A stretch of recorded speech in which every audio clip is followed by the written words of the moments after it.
Hi crafters, this is Raquel with Paints and Glitter. I'm coming to you today with a new mini album tutorial. I'm using the spine from the Memories to Cherish Complete My Memory Book die set, and for the entire book I will be using the Eternal Moments Complete My Memory Book die set. From the spine pieces, what I did here is I cut 2 pieces of paper using that spine die that you just saw. You're going to fold each one of these papers in an accordion style. You're applying glue to the portions that have the little debossed edge or little slashes on the paper. You'll be able to see that. But in any case, just make sure that you fold it in an accordion style, apply your glue, and you should have 2 pieces that look like this. And what I'm going to do is, because this is where the pages will adhere onto the inside of my mini album, I'm applying glue to the back part of these 2 pieces of paper, and I'm adhering them onto a piece of paper that measures 5 1/4 by just about 3 inches, but I will be cutting this down as far as the width is concerned. Now the 2 little pieces of paper that I created the spine out of, I forgot to cut them down slightly because I should have removed about a 1/16 of an inch, but as you saw there, I just took my scissors and I did cut them down, and as well as this piece here before I adhered it to what will be the spine. Now I will go ahead and line these up. I do use the grid on the mat that you see in the background, and using my bone folder I will make sure that these are nice and straight. And now I'm going to add the front cover. I'm using the largest die from the Eternal Moments Complete My Memory Book die set. I cut out my 110 piece of paper and I fold it along that portion that is embossed by the very die. And that gives me about a 1/4 of an inch little tab there that I can glue onto the spine. And now you see me cutting this down. So my spine is going to measure about 2 1/4 inches wide when it's all said and done. Now to adhere what will be the back of my book, I'm going to do the same exact thing. And as you see there, just apply the glue and then add your folded piece of paper, and there you have what will be the cover. But I'm going to definitely make this a nice and sturdy cover. So I'm going to cut away 2 more pieces of that same shape, and here I'm adding a little piece of adhesive, double-sided adhesive, right where the middle of that page is of the cover. And then I'm going to follow that up with Nuvo Deluxe adhesive on the entire perimeter. This is going to allow me to place that second piece of paper right on top, and this is again 110-pound cardstock, so it's going to be nice and sturdy once this is all dry. So you just place it right on top of the other, and this die set is unique in the fact that it does have a really beautiful embossed edge. So you want to make sure that every single page has that beautiful embossed feature to it, if you will, facing up. So that's how you're going to cut it all away and double up your pages. So here I'm doing the same exact thing, but it's on the actual back of the book. I'm adhering my seam binding. This is going to close the book when it's all done. And I'm adding my double-sided tape. And then on top of this, I'm going to add my second piece of cardstock once I've adhered or added adhesive on the perimeter here.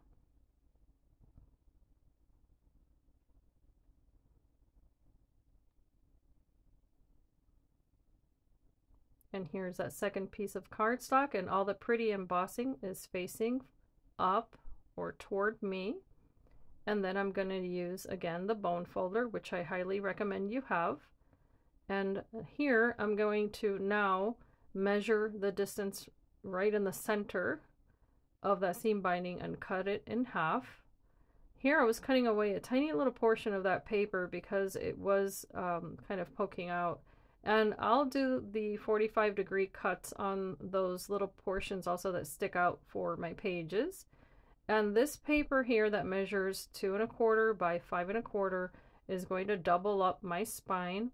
That's also another piece of 110-pound cardstock, and it's going to create a nice sturdy spine.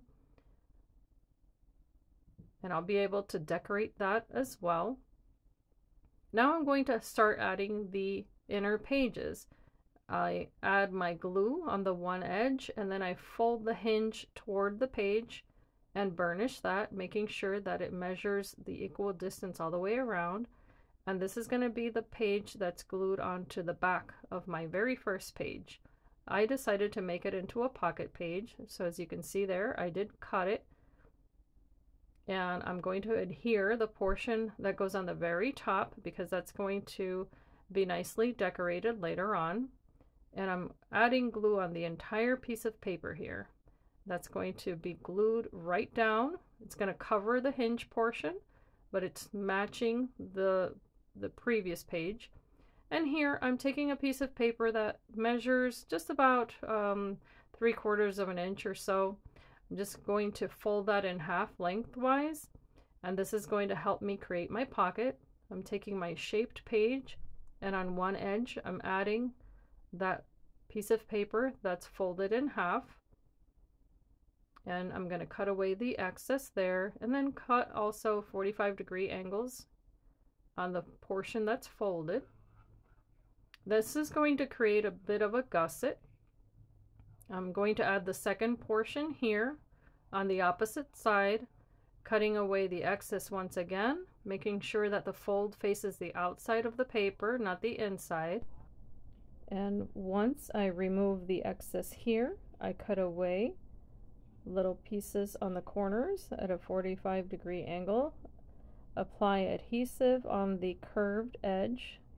I match it up with the previous page, making sure that the folded portions also match the two sides of the page, and this will allow me to have a pocket page. Now moving on to the next page in this mini album, I once again line up my die cut piece of paper to the edge of the spine, and then applying adhesive, I fold the spine piece toward the paper, and I apply the matching page, of course adding the wet adhesive on the entire page here, and I'm also adding a little magnet on the center. This is going to allow me to add an interactive page a little later on. I'm now going to add the third page in this mini album, and I'm going to show you how I'll be doing that. Here I've added a little magnet, and I'm adding the wet adhesive on the portion that will match the spine. I press on that spine piece, and grabbing the matching piece of paper here, I'm not removing that portion that folds that would also create a hinge.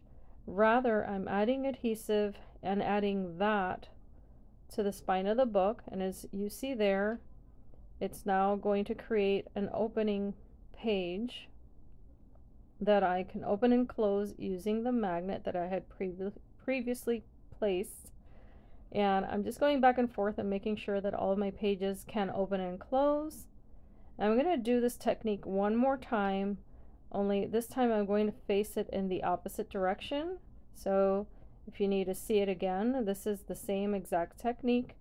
Here I'm cutting down the piece of paper that's going to be adhered onto the hinge of the book. And there is a little notch there, and that's what I use to guide myself for these particular pages. So the die does all the work for you, really. And now I'm adding my page that's going to face the back of the book in this occasion. I'm folding that hinge toward that page.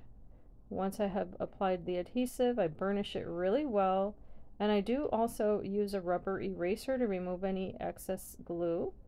And here's that piece of paper I have folded what would have been a hinge, and I'm adding that to the spine of the book. So you can definitely move the book around, make it so that it's easier for you to, of course, add these pages, but you want to make sure that you match up the shape of the page, and in a moment you're going to see the result again. But you just always match the previous page, and I alternate between the burnishing tool and the rubber eraser. But now you're going to see how this turns out. And in the next video, I'm going to be adding all of the decorative pieces, but here you see that I've added 2 magnets instead of 1. And I'm doing this on purpose so that I can add the magnets in a different part of the page so that they don't match up with the prior page. So if I add a magnet in the center on one, then I'll alternate that on a different page. So here's the closure. It's going to have a beautiful little bow.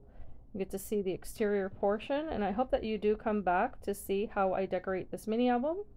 And I do hope that it's also useful for you so that you can create using these dies, and feel free to leave me a comment, a thumbs up, and share the video if it's useful, of course, or add it to your playlist. Be inspired and be blessed. Thank you so much for watching.